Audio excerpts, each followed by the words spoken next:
तो हम लोग अब डिस्कस करेंगे एम्फीबोलिक पैथवे के बारे में। जैसा कि आप डायग्राम में देख रहे हैं या जैसा कि आप लोग स्टडी कर चुके हैं कि कार्बोहाइड्रेट या सिंपल ग्लूकोज जो होता है वो मोस्ट फेवरेबल सबस्ट्रेट है या फेवर्ड सबस्ट्रेट है रेस्पिरेशन के लिए। इसके अलावा फैट और प्रोटीन भी जरूरत पड़ने पे as a respiratory substrate work करते हैं। ऐसा नहीं है कि सिर्फ आपका कार्बोहाइड्रेट ही इसके लिए वर्क करता है। तो इसी चीज को हम लोग आगे डिस्कस करेंगे कि all carbohydrate are simply first converted into glucose before they are used for respiration. तो आप देख रहे हैं यहाँ डायग्राम में जो कार्बोहाइड्रेट है वो सबसे पहले कार्बोहाइड्रेट जैसा कि आप जानते हैं वो पॉलीमर होता है, कॉम्प्लेक्स मॉलिक्यूल होता है। वो पहले सिंपल मॉलिक्यूल में डिसोसिएट होगा, सिंपल शुगर में डिसोसिएट होगा, ग्लूकोज में या फ्रक्टोज में, ठीक है। इसके बाद फिर वो ग्लाइकोलिसिस के थ्रू ग्लूकोज 6 फास्फेट और फ्रक्टोज 6 फास्फेट में चेंज होता है। ग्लाइकोलिसिस में आप लोग ये सब चीजें स्टडी कर चुके हैं। इसके अलावा फिर उसमें डाई हाइड्रोक्सी एस्टोन फास्फेट और ग्लिसरल्डिहाइड 3 फास्फेट ये भी फॉर्मेशन होता है। दोनों आप देख रहे हैं कि इक्विलिब्रियम में रहता है। और फाइनली जो प्रोडक्ट बनता है वो पायरुविक एसिड होता है। तो आप डायग्राम में देख रहे हैं आप ग्लिसरॉल 3 फास्फेट है, उधर डाइहाइड्रोक्सी एसीटोन फास्फेट है और वो पायरिक एसिड में चेंज होता है। फाइनली एसिटिल कोएंजाइम ए बनता है और क्रेब्स साइकिल में चला जाता है। ये भी आप डिस्कस कर चुके हैं। इसी तरह से फैटी एसिड में भी जब उसका ऑक्सीडेशन होता है, रेस्पिरेशन होता है फैट में, तो फैट से बनता है फैटी एसिड एंड ग्लिसरॉल जो कि फिर फॉर्म करता है एसिटिल कोएंजाइम। इसी तरह एमिनो एसिड भी हमारा जब उसका ऑक्सीडेशन होता है, उसका जो है कि चेंजिंग होती है उसके अंदर, तो वो फिर क्या बनाता है, एमिनो एसिड बनता है पायरुविक एसिड में। तो हम देख रहे हैं कि जितने भी स्टेप है शुरू से ग्लाइकोलिसिस और क्रेब्स साइकिल, तो बीच बीच में जितने इंटरमीडिएट प्रोडक्ट हैं सब, तो इधर एमिनो एसिड से भी वही बन रहा है, फैटी एसिड ग्लिसरॉल से भी वही बन रहा है और ग्लूकोज से भी। तो जितने भी स्टेप हैं कहीं ना कहीं वो सब फैट से भी कनेक्टेड है, प्रोटीन से भी कनेक्टेड है और कार्बोहाइड्रेट से भी कनेक्टेड है। तो ये चीज आप समझ गए होंगे। अब जितनी भी प्रोसेस हैं, ठीक है, तो फैटी एसिड एंड ग्लिसरॉल जैसे कि फॉर्मेशन हो रहा है, ठीक है, तो उसमें क्या होगा, fatty acid were to be respired would be first degraded to acetyl coenzyme A and enter the pathway. तो अगर फैटी एसिड, अभी कार्बोहाइड्रेट का तो आप समझ गए होंगे कि जो पैथवे है वो आप समझ गए अच्छी तरह से, ग्लाइकोलिसिस और क्रेब्स साइकिल के थ्रू, ईटीएस के थ्रू पूरा उसका रेस्पिरेशन हो जाता है। लेकिन फैटी एसिड और ग्लिसरॉल का होना होगा तो क्या होगा, वो फैटी एसिड और ग्लिसरॉल खास करके उसमें जो फैटी एसिड है वो सबसे पहले किस में चेंज होगा, एसिटिल कोएंजाइम ए में। और एसिटिल कोएंजाइम ए में चेंज होने के बाद फिर वो इस पूरी साइकिल में एंटर कर जाएगा। जैसे acetyl coenzyme A intermediate product है ग्लाइकोलिसिस और क्रेब्स साइकिल के बीच में, तो फैटी एसिड एसिटिल कोएंजाइम में चेंज होगा और एंटर कर जाएगा क्रेब्स साइकिल में, बीच में घुस जाएगा ये, है ना, फैटी एसिड। उसी तरह से आपका अमीनो एसिड है, ये पायरुविक एसिड फॉर्मेशन कर लेगा, प्रोटीन सबस्ट्रेट है, पायरुविक अमीनो एसिड से पायरुविक एसिड बनेगा, ये भी क्रेब्स साइकिल में एंट्री कर जाएगा। तो बीच बीच में अदर सबस्ट्रेट भी एंट्री करते हैं अलग अलग। अब ग्लिसरॉल है तो ग्लिसरॉल कैसे एंटर करेगा, ग्लिसरॉल चेंज होगा किसमें, PGAL या फास्फोग्लिसरल्डिहाइड या ग्लिसरल्डिहाइड 3 फास्फेट। यहां पे आप देख रहे हैं ग्लिसरल्डिहाइड 3 फास्फेट है या PGAL है, ये यही बनेगा। इसी के फॉर्म में वो ग्लिसरॉल पहले इसमें चेंज होगा और फिर चला जाएगा पूरी साइकिल में, पायरुविक एसिड, फिर एसिटिल कोएंजाइम, फिर क्रेब्स साइकिल में। तो अलग अलग, मतलब कि ग्लाइकोलिसिस एक सीरीज ऑफ रिएक्शन है और उसमें बीच बीच में अदर रिएक्शन भी चलते रहते हैं। उधर फैटी एसिड से आके जो मिल गया है, जैसे नदी की धारा है, एक नदी की धारा चली वहां से आपके हिमालय से, तो हिमालय में गंगोत्री अलग है, जमुनोत्री अलग है, अब उसमें मंदाकिनी नदी अलग है। तो सारी स्ट्रीम आकर के रुद्रप्रयाग फिर कर्णप्रयाग में सब मिलती चली जाती है।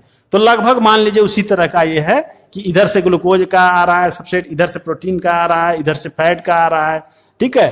तो ये सब अलग अलग स्टेप पे आकर के अलग अलग प्रोडक्ट के फॉर्म में इस चैन में घुस जाते हैं, एंट्री कर जाते हैं। तो इस तरह से उनका रेस्पिरेशन होता है। अब ये बात आप समझ रहे होंगे कि ये सारी प्रोसेस कैसी है, कैटाबोलिक है। कैटाबोलिक का मतलब जहां पर एनर्जी का जनरेशन होता है और प्रोडक्ट कंज्यूम होता है ना, बर्न होता है, खर्च होता है और एनर्जी एटीपी के फॉर्म में रिलीज होती है। तो ये क्या चीज हो गई, ये सारी प्रोसेस कैटाबोलिक होगी। अब होता क्या है इसमें कि compound that would be withdrawn for respiratory pathway for the synthesis of substrate. Fatty acid would be broken into acyl coenzyme. ठीक है, अब मान लीजिए इसी प्रोसेस का उल्टा होना हो, ठीक है, ये तो एक जनरल पैथवे है कि किस तरह से अभी तक आपने ग्लूकोज के बारे में पढ़ा पूरा, ग्लाइकोलिसिस, क्रैब साइकिल, ये सब। अब फैटी एसिड और प्रोटीन के बारे में भी 60 में आपके सिलेबस में है, डिटेल इसका होता है। हालांकि इसमें बहुत सारे स्टेप होते हैं, मगर आपको वहाँ सारे स्टेप नहीं पढ़ने हैं, आपको सिर्फ ये जाना है सिंपल वे में कहाँ पे एंट्री होती है फैटी एसिड और ग्लिसरॉल की इस चेन के अंदर। अमीनो एसिड की कहाँ एंट्री होती है? इस चेन के अंदर। Pyruvic acid amino acid, fatty acid जो है आपका आपने देखा एसिटिल कोएंजाइम में, ग्लिसरॉल जो है ग्लिसरॉल 3 फास्फेट या 3 फास्फोग्लिसराइड के फॉर्म में इस चेन में एंट्री कर जाता है। अब सवाल यह है, ये तो कैटाबोलिक प्रोसेस हुई कि इधर से गया और नीचे जाके, क्या इसका उल्टा भी हो सकता है? तो इसका उल्टा भी हो सकता है। जैसे कहीं पर ये रिएक्शन चल रहा है और कहीं पे फैटी एसिड की जरूरत है, कहीं पर किसी भी एनाबोलिज्म रिएक्शन के लिए, बॉडी में किसी चीज के फॉर्मेशन के लिए, किसी भी स्ट्रक्चर के फॉर्मेशन के लिए, चाहे वो सेलुलर लेवल पे हो, मसल सेल हो, कोई भी सेल हो, कहीं भी रिक्वायरमेंट है, तो क्या होगा? मान लीजिए फैटी एसिड या ग्लिसरॉल की जरूरत पड़ गई, तो ये जो एसिटिल कोएंजाइम है ये वापस जाकर के फैटी एसिड बना लेगा, 3 फास्फोग्लिसराइड वापस से ग्लिसरॉल बना लेगा, पायरुविक एसिड वापस से एमिनो एसिड बना सकता है। तो जहां जिस चीज की रिक्वायरमेंट होगी वो इस चेन में से निकल के वापस चला जाएगा। एसिटिल कोएंजाइम की जरूरत होगी तो यहां से निकल के वो चला जाएगा, बना लेगा वापस से फैटी एसिड। ग्लिसरॉल की जरूरत है तो 3 फास्फोग्लिसराइड से निकल करके ग्लिसरॉल बन जाएगा। तो इस तरह से वापस से जो चीज बन रही है, सबस्ट्रेट बन रहा है, कोई रेस्पिरेटरी सबस्ट्रेट वापस से बन रहा है ना, जरूरत है उसकी बॉडी की बिल्डिंग के लिए या किसी फंक्शन के लिए, तो उसको हम लोग क्या बोलेंगे? Anabolic reaction. हम जानते हैं कि एनाबोलिक का मतलब कोई चीज कंस्ट्रक्ट होना, फॉर्मेशन होना, बॉडी बिल्डिंग होना किसी भी सबस्ट्रेट का ना, तो वो पूरा वापस यहां से रिटर्न हो जाएगा। तो अब हम देखते हैं कि सारा रिएक्शन क्या है, इसमें कैटाबोलिज्म भी चल रहा है इस डायरेक्शन में। अगर ये डायरेक्शन उलट जाए ऐसे इस तरफ को तो ये एनाबोलिज्म हो गया, ठीक है। तो इस तरह से कैटाबोलिज्म, एनाबोलिज्म। कैटाबोलिज्म में कोई चीज कंज्यूम होके ऑक्सीडाइज होकर के एनर्जी जनरेट करती है, एनाबोलिज्म में उसका फॉर्मेशन होता है जहां जैसी जरूरत है, तो जिस चीज की जहां जरूरत होगी वहां से वो निकाल लिया जाएगा, खींच लिया जाएगा।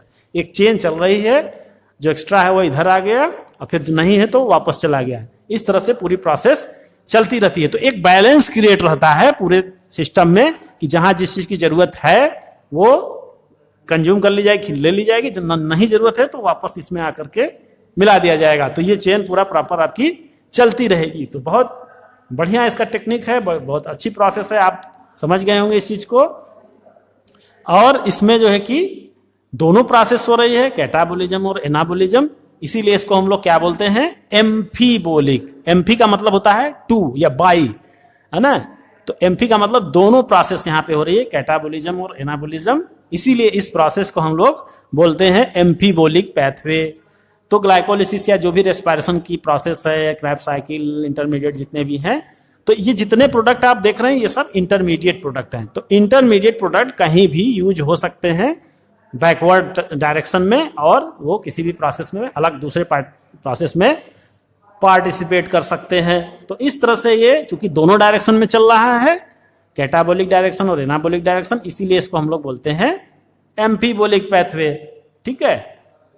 तो इस चीज इसीलिए इसको हम लोग बोलते हैं एम्फीबोलिक पैथवे। इस चीज को आप समझ गए होंगे। अब जो जैसे कि सेलुलर स्ट्रक्चर है, डिफरेंट टाइप के बॉडी में रिएक्शन है, हार्मोन्स हैं, एंजाइम्स हैं, बहुत सारी प्रोसेस हैं, तो कहीं भी किसी भी सबस्ट्रेट की रिक्वायरमेंट बीच बीच में होती रही। तो जितना आपने ग्लाइकोलिसिस में स्टेप्स देखा, जितना आपने क्रैब साइकिल में स्टेप्स देखा, हर जगह कुछ ना कुछ सबस्ट्रेट हैं जो कि यूजफुल हो सकते हैं और जरूरत के हिसाब से वो कंज्यूम होते हैं जहां उनकी जरूरत होती है।